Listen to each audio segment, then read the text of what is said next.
President Trump promised retaliation against Colorado for keeping Tina Peters in prison on her election system tampering conviction.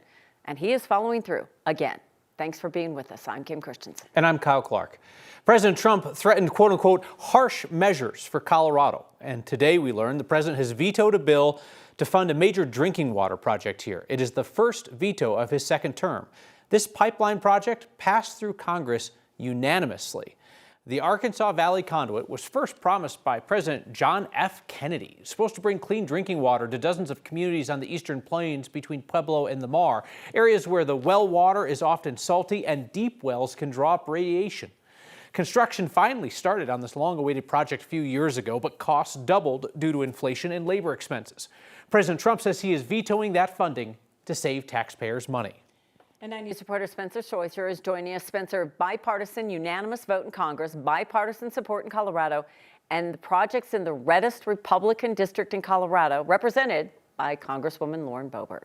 Yeah, Rep. Boebert argued this is a non-controversial bill and that she has a hard time believing this is not political retribution against Colorado and her for when she stood up to the Trump administration to force the release of the Jeffrey Epstein files. Access to clean water should be fundamental for us. Every member of Congress signed off on funding the Arkansas Valley Conduit, a 130-mile pipeline providing clean drinking water from Pueblo to Lamar. It appears that nothing is safe. President Trump vetoed the bill, sponsored in the House by one of his most loyal supporters, Republican Rep. Lauren Boebert. I think it's very unfortunate that President Trump chose a bill that provides clean water to 50,000 Southeast Coloradans to veto. But the president threatened punishment for Colorado if it wouldn't release convicted election clerk Tina Peters.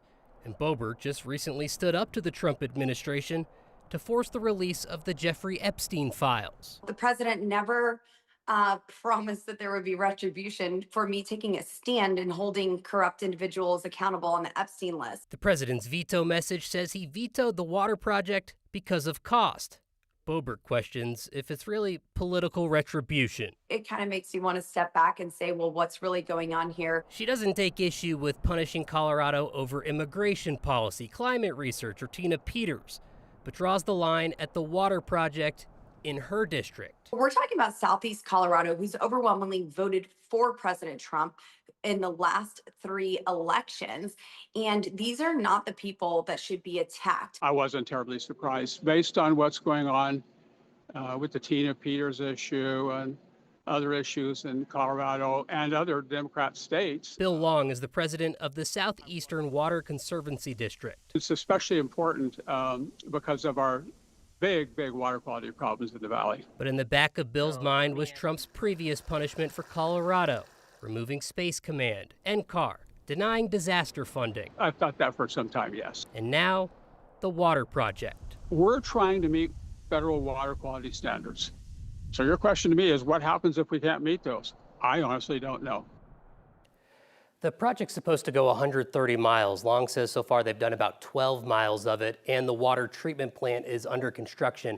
I asked what happens if this is on hold for X amount of years until a different president is in office. He says if they can't get this funded, that's probably what they'll have to do. He doesn't see any other solution to this. So again, Spencer, unanimously passed through Congress. So the votes would be there for an override of the president's veto if such a vote is allowed. Right, we'd need 2/3 majority to have an override vote.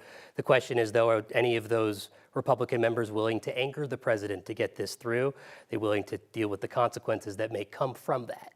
It is pretty striking, though, to hear an elected representative say, punish the parts of Colorado that voted against the president, but don't punish the parts of Colorado that voted for him. I mean, I know people think that. It's striking to hear it out loud. Yeah. She was very clear. Very clear She about it. didn't hold All right. back. Spencer Schweitzer, thank you.